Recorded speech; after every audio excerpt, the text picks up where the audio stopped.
Welcome to Moments with Marianne. This is your host, Marianne Pastana. And we're here today with special guest, Peter Orner, who's here to share with us his new book, Still No Word From You, Notes in the Margin. Now, Peter is the author of many novels and story collections. His previous collections of essay, Am I Alone Here?, Notes on Living on the Road, and Reading to Live, was a finalist for the National Book Critics Circle Award for Criticism and three-time recipient for the Pushcart Prize. Orner's work has appeared in the Best American Short Stories, the New York Times, the New Yorker, the Atlantic, the Paris Review, and many more. He has been awarded the Rome Prize from the American Academy of Arts and Letters, a Guggenheim Fellowship, a 2-year Lannan Foundry Literary Fellowship, the California Book Award for Fiction, and many more. So let's welcome to the show, Peter Orner. Oh, thank you. It's great to be here. What an honor it is to have you here and to talk about your new book. I know people are just so excited. It's flying off the shelves. I've got it. I just am so impressed with how it's written. So why don't you share a little bit about the inspiration of this book? Sure. This is I can't believe it. It's my seventh one of these. So it's it's a kind of it's a different one. It's an outlier for me, this book, in a way. It's basically a memoir told through the books that I'm reading. And so, like a lot of people, when I read, something on the page will trigger something in my memory, and then my mind will wander off the page and onto my own page, and I'll sort of almost like relive my life through other people's words, if that makes any sense. That's kind of how this one happened. It was weird. Well, it makes perfect sense. You hear about people, how music kind of inspires them into different places and times. And I feel that books do the same thing. And I was so impressed, like chapter 6, you talk about, a book that your mother wrote in regards to Chagall. And I thought, oh my goodness, how cool is that? Yeah, it was. She was young, 20-year-old,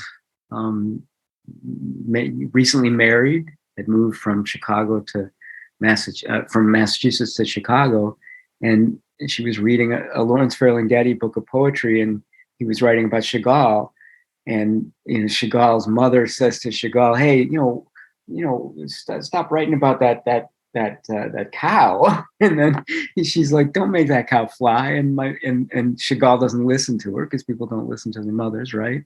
And my mother in the margin wrote yes with a big explanation point. And I thought it was such an insight into my mother at 20 years old, that would be like an awesome line to her. You know what I mean? And so, that triggered a memory, or an invention, actually, in that case. Well, it's such a rebel move. It's like, hey, I'm going to do what I'm going to do. Just be inspired regardless whatever anyone says. Exactly. So what's one memory that really stands out for you? I'd say the first one. It's actually the first section in the book. I remember, or believe I remember, sitting on the kitchen counter while my mother was doing dishes, and this would have been in 1974. And it was the day that Richard Nixon resigned and left the White House, and his helicopter starts to rise above the White House, which we've seen more recently too. But I remember this, watching it on the black and white TV in the kitchen with my mom. My mom was doing the dishes, and my mom wasn't actually looking at the TV. She was looking out the window. And I was 4. So whether or not, this is a myth, or whether or not I actually remember it, I don't know. But the image is in my mind. And I was curious why she wasn't paying attention to the TV. Invention and memory. I think she was thinking about something else. She was thinking about leaving the house she was in. Well, I do have friends that remember that far back, so I would not be surprised. I think the only thing I remember is my black lab. So, Right. from those Right. times, and it's just interesting the differences on what some people remember, and they have these vivid memories, and other people, it's not really there for them. It's like a snapshot. I mean, I can imagine, the black lab, like even, like you can see the black lab, right? And so to me, that's a scene. You know what I mean? And all you got to do is sort of, in my case, is spend a little more time in that scene, and then it starts to become in motion. Whether or not it's real is a whole nother story, but it's real to me. Well, that's all that matters. Right. That's so, I mean, as you're writing all these stories, were you just, I mean, I'm sure there are many more that did not make it in the book. I mean, how did you decide which ones would be in the book? That's a great question. I struggle a lot with that. I I like to write um, brief, concise pieces, and then I like to put them together. And I spend a lot of time thinking about how one piece will play off of another. And in this case, it's really hard. There's 107 pieces in this book, and so I basically, what I do is I print them out and I put them on the floor of my studio, and then I just sort of crawl around on my knees and read them. And then if my eye if it doesn't work, the next one, I'll look at another one and I'll try it and I'll put that in that position. So it's like literally physically, I will sort of, it's like a puzzle, and I go for rhythm. I want rhythm, and I want pacing. I want something, if maybe I have a darker piece, then I'd try and have something, lighter, with more humor, alternating kind of thing. Well, you can tell it's very thoughtfully brought together. So congratulations. I felt that Thank you. was such a beautiful read, bringing that all together. And is this, I know a lot of people have been is super creative during the pandemic. Is the pandemic maybe a cause that brought this book together? Definitely. I mean, I mean, I'm somebody, because of what I do, I spend a lot of time alone anyway. I spend hours and hours by myself, sort of, often spinning my wheels. And, it was weird because, a lot more people were doing that. We were all, to a certain extent, a lot of us, were more isolated than we'd ever been. And me too. I'm used to being isolated, and I can walk outside my studio and see people. Right.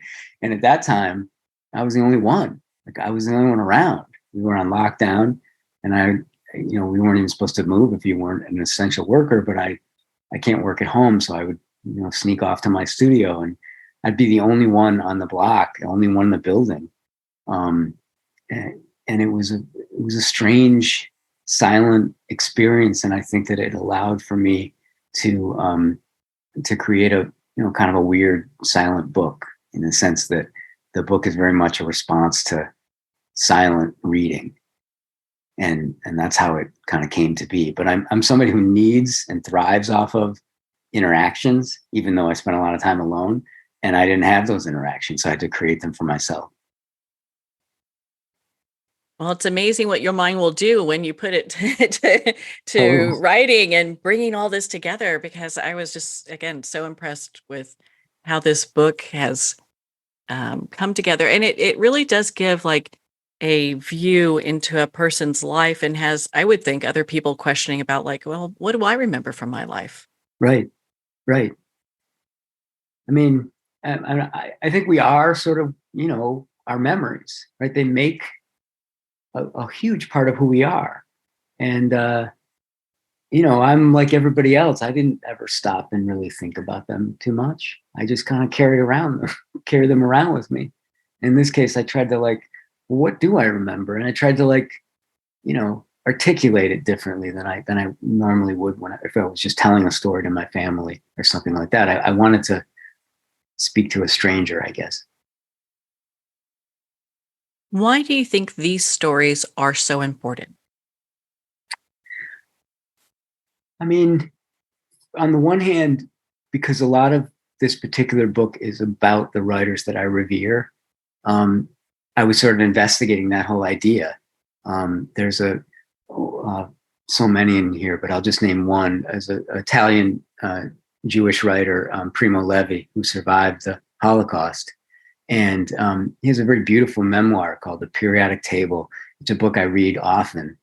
And I was just thinking about why that book was so important to me and why his life before the Holocaust became of great interest to me. And I, because he was an ordinary guy working in a chemist's office, a chemistry lab, and falling in love, right? Right before the war. And he writes about this so beautifully. And I just was thinking about what it was like to be somebody who then has this incredibly monumental experience, but was just like everybody else, and I spent a lot of time thinking about this particular writer. He comes in at the end, towards the end of the book, where I talk a lot about what it was like to be him, like just kind of an ordinary guy on a bicycle falling in love, and then suddenly thrown into something that he had no idea what was coming. He was in a concentration camp. He was in Auschwitz, and not to bring everything down, but I was trying to think about his life in its totality, right? Because we aren't only made up of the worst things that have happened to us. And so in some ways, I think that was sort of a reigning idea of this book too. That kind of reminds me as a man thinketh, the whole, our mind is what we are in control of, regardless of what's going on around us. Absolutely. Right. I mean, and it's simultaneous. We could be doing something totally different, driving, teaching, whatever, being on the radio, right? And we're also other places too. And I'm just always amazed by that, how we can do that. I think we all do it. Well, I think it really highlights a lot of the writers that most people may not know about their personal lives in such a way. Was there a lot of research that you did into this? Yeah, I mean, I'm not the most systematic. I'm not I do teach. I'm a professor at Dartmouth College, but I'm a fiction writer and a nonfiction writer, and I'm somebody who's just kind of works a little bit off the cuff. And so, my research I would dive into a particular writer that I was thinking about, but and I would get some biographical information and understand who those people were. But basically what I was really trying to do was drill down on the particular thing of theirs that I had read. So mostly it really involved rereading, like really intensely, what it was that I was writing about.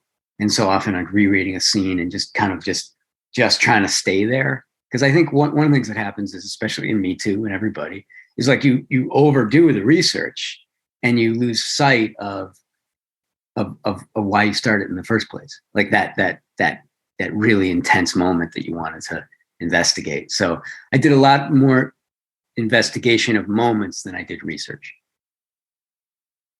If that makes any sense. It makes perfect sense. Just understanding how you brought this all together, because it takes such a creative, ingenious mind to bring this together the way that you did, and to make it so, I mean, it has such a great flow to it.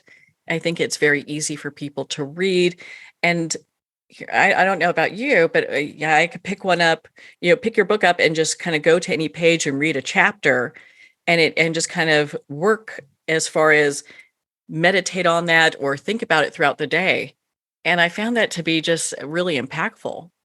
Well, I mean, I'm honored that you say that. And that's exactly, I'd love for people to read it in order, but I'd also love people to read it, period. You know what I mean? And it is sort of designed for exactly what you said. It was, hey, I'm just opening this up, and here I am descending into a moment in my life, or again, a moment in another writer's life. And hopefully my hope is that people would go back and sort of see how it all comes together. But absolutely, I love descending into people's lives. I will often open up a book in the middle just to read a scene. I did it this morning. Oh, good. So I'm not weird in doing that. Okay. No, whatever it takes to get people to read, I will take it. Read the last page. Fine with read all the pages. That's what we really want. Well, and with the research that you did, I mean, you did quite extensive research, like you were saying. Was there anything that really kind of surprised you? I'm just trying to think. Like, one of writers that I write about is Lorraine Hansberry, the great Chicago playwright who died quite young. She's really famous for one play, Raisin in the Sun. But she, right before she died, they produced a play on Broadway called The Sign in Sidney Brustein's Window. And it didn't do very well. And people were sort of curious about like why Hansberry, who's sort of like this young phenom who had done Raisin in the Sun, they're like, what's this about? It's about, a couple of white liberals living in Greenwich Village. And there's not a lot of there's only one African-American character in the play. And just people were really curious about it. And I did a lot of research into this play and what was going on in her mind when she wrote it and why she wrote it. And it was just totally fascinating. And when an artist dies young, like Hansberry did, she had these two plays, but of course she would have written many, many others, right? And so the second play was like this example of what this one writer was trying to expand into, that she wasn't going to be limited by the first play, which is totally brilliant. And the movie with Sidney Poitier is awesome. But it just showed me that, like, look, you don't have to be sort of always who you are all the time. You can try something different. And that was one, looking into that particular play, the second play of Hansberry was of great interest to me because it just was a good message for any artist. Like, look, don't be so, don't be repetitive, and B, like, don't be too reliant on what you can do. Try something else, even if it fails. And that play arguably has aspects of failure in it.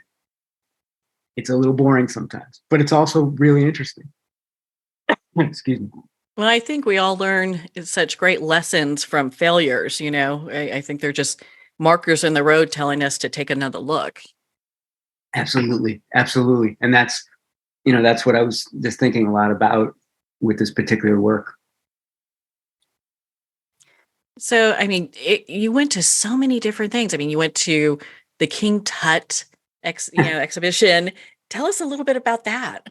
That's it's another. I mean, the book. I mean, if there is a plot, it's like the trajectory of my life, from my childhood to growing up and getting married, getting divorced, getting remarried, having kids. Normal life stuff. But throughout my remembering and putting this book together, just these little moments would come to my mind. And I remembered going to the King Tut exhibit with my mother, excuse me, and waiting in line. And the line snaked like, half a mile down Michigan Avenue in Chicago. And I was just remembering just waiting in line, more than seeing the stuff. And then I started to remember that where I was standing on the corner waiting for the King Tut exhibit, across the street was Roosevelt University, where an uncle of mine who died very young went to college and got an accounting degree. And he was a nobody, right? A nobody was, and for some reason in my mind, I sort of started to compare King Tut to my Uncle Irwin. And it just grew into a piece about, the natures of trajectories in lives. Some people get to be a boy king with lots of gold in their tomb, and others die in a cheap suit from Sears at 45 having a heart attack on a subway. I mean, it's just, I don't know. Life is weird, I guess. It's pretty obvious, but it struck me as being that no one had ever compared my Uncle Irwin to King Tut. So I wanted to be the one to do it. Well, I'm glad you did.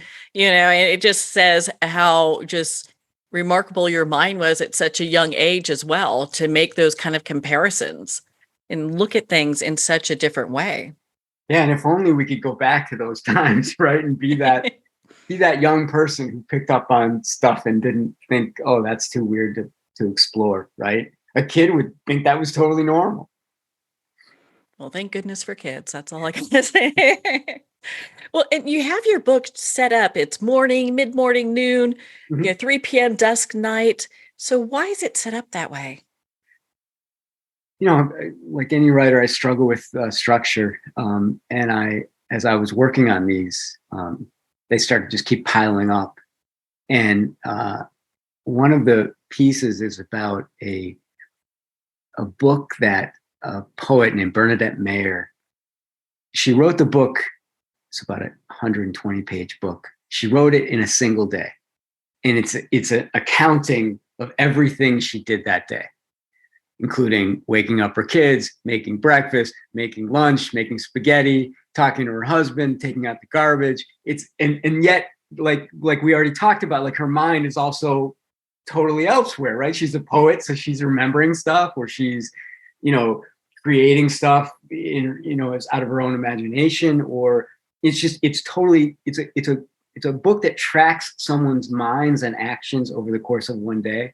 Truly remarkable. It's called Midwinter Day. And it just struck me as, you know, how much is in a day? If you actually really broke it down and thought about it, how many literally lives are we living in one day? And I was thinking, well, I could then, you know, maybe I could structure a book in that similar way, in a sense of sort of, you know, kind of moving through the day through memory and through reading, in the same sort of way, at least inspired by this Mayer book. That's awesome. That's pretty awesome how that all came together. Yeah, I mean, It- it's a great. I mean, you can't believe how she did it, and I sort of, you know, I'm tipping my hat to Mayer, you know, in some ways. awesome. Love it. You read all these great books. You talk about poetry and plays and novels and stories and memoirs. So why don't you share with us about your reading habits? What are those like? Haphazard, you know. I even though I teach and you know, I have to be somewhat organized when I do so. I'm all in favor of like reading whatever you want whenever you have time. And I really resent when people say, well, you got to read this or you got to read that, or in order to know about this, you have to read this. And I'm like, no, I don't. I can, you know, my mind is drawn to what I feel like reading. If I want to read today about Egypt, I will. If I want to read tomorrow about Dublin, I will. If I want to read the next day about celebrities, I will. And I just, you know, I'm kind of all over the place. And you know, I'm just like, I walk into my studio, there's books all over, and I'll just pick one up because, and you know, you go into a whole nother universe right there. And maybe it's a little crazy, maybe it's a little frenetic, but it seems to work sometimes, in the sense of I just get so many ideas by the disparate books that I read, but there's no program, right? And I don't believe that there really should be when you study literature, seriously or unseriously. There should really be no, you know, it's about stories, period, wherever they take place, whenever they were written. So I'll read something that's, you know, 19th century novel, and then I'll read a contemporary poet, you know, and I'll sometimes get similar things out of them. You know, it's about stories, about details, about rhythm, you know. And I feel like sometimes we make reading too academic. People like me, unfortunately, and I really try and, at least in my own life, work against that. And I try and encourage my students too to like, look, don't always listen to me. Don't. I mean, yes, do my assigned reading, because otherwise I'll flunk you. But always have something else you're reading that I didn't tell you to read. Always. What books are you reading? Right now, I am reading a biography of Charles Dickens, which is wonderful. He says at one point, I think I read this morning, he said he's writing in his own diary to himself. He says, less speech is more work. You know, I was like, okay, less speech is more work. That's it. I'm reading rereading To the Lighthouse, which I left out in the rain the other day. So now I'm waiting for it to dry. Or maybe I should get another one out of the library. And I'm reading a strange and beautiful Israeli novel called Mr. Mani, which is basically recordings, you know, printed recordings of one-sided conversations over the course of 6 generations. So 2 people, but you only read one side of the conversation 6 different times over 6 generations. It's you're like, who could have thought of that? You know, as a structure for a book. So again, you know, I guess it shows you I'm all over the place. No, it just shows that you have varied interests. And I think writers and readers like to hear about that, because it's not like, oh, if you're, reading self-help or novels or whatever, it's not like you're just stuck in one genre. Right. And and I sometimes feel hamstrung by even the idea of a genre itself. There can be brilliant books in any genre, including self-help, etc. Right. I mean, there are some great, you know, contributions to thinking in every corner of the literary universe, and so I'm always looking, and I try not to um, uh, be too into borders. So, what are your writing habits like? I mean, I can just guess with you being as busy as you are, getting this book together. I mean, when do you have time to write? And you're teaching. My goodness, you know? And I got a couple of kids too, so it's Oh, yeah, busy. let's add that to the list, right? Yeah, I wake up early. I try and get up as early as I can, and I have a couple hours of quiet. And when I'm not teaching, I go to a studio, which is great to get out of the house, and a little studio in an old hotel in White River Junction, Vermont, near where I live. And I spend a lot of time in there. And I try not to put too much pressure on myself. I do a lot of reading. I do more reading than I do writing, but oftentimes the reading, as in this case, book's case, it inspires, my own words, right? But I always, for me, reading really is part of my job, so it's built in, and I understand that not everybody has time for that, but for me, it's work. It's wonderful work, but it's work. Well, that's when you know you've got something that brings out the passion within a person. It's finding something they love and love doing.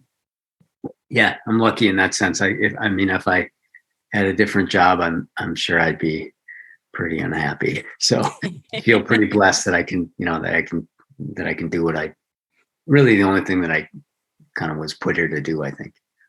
Oh, without a doubt. I mean, your list of accolades is, insanely long, and everyone loves your work, and I can easily see why. My goodness, Peter. I mean, you're such an inspiration. Where can our listeners connect with you and be part of your community and learn more about your work? Sure. My I'm on Facebook and Twitter, and I think I have an Insta thing, but I'm not sure it's working at the moment. My handle is like social media incompetent, but I'm trying. I'm getting better, and I'm actually really enjoying interacting with people on this new book. And I have a website. It's peterorner.com, ORNER, and easy to find there. And I welcome people's messages, and it's a lonely business I'm in. So when a book comes out and I'm able to have this conversation publicly, I really enjoy it. So I look forward to hearing from people. Well, Peter, thank you so much for taking the time to be on the show with us here today. Well, thank you, Marianne. It was a real pleasure to talk to you. It's really got me so thinking about so many things. I'm actually psyched to go back to work. Now I've got some ideas. Well, thank you, Peter. It has been such an honor to spend this time with you and to talk about your new book, Still No Word From You, Notes in the Margin. Still No Word From You is available at Amazon, Barnes & Noble, and all indie retailers. And if you don't see it on the shelf, ask for them to order it and, of course, support our indie bookstores. Also, remember to visit Peter's website, learn more about his work, and be part of his community. Well, we're going to pause here for a quick moment, and we'll be right back after this message.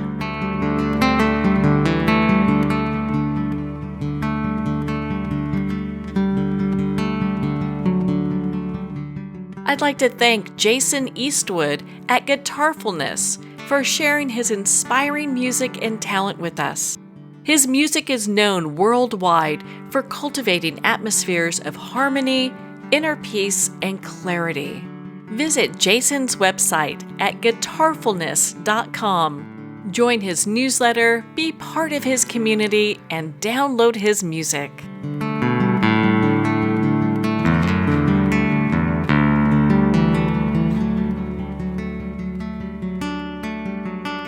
Well, we're at the end of our time today. I'd like to thank everyone for tuning in. You've been listening to Moments with Marianne, where we make every moment count.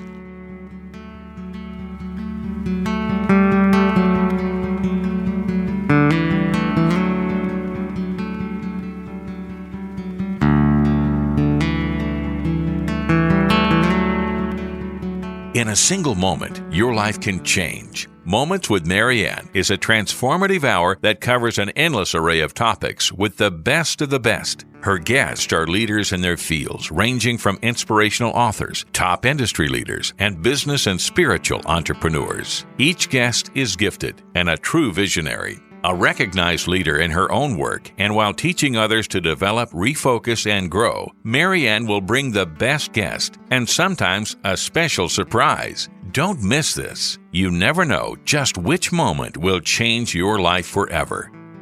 Make sure to tune in and visit momentswithmarianne.com for more information.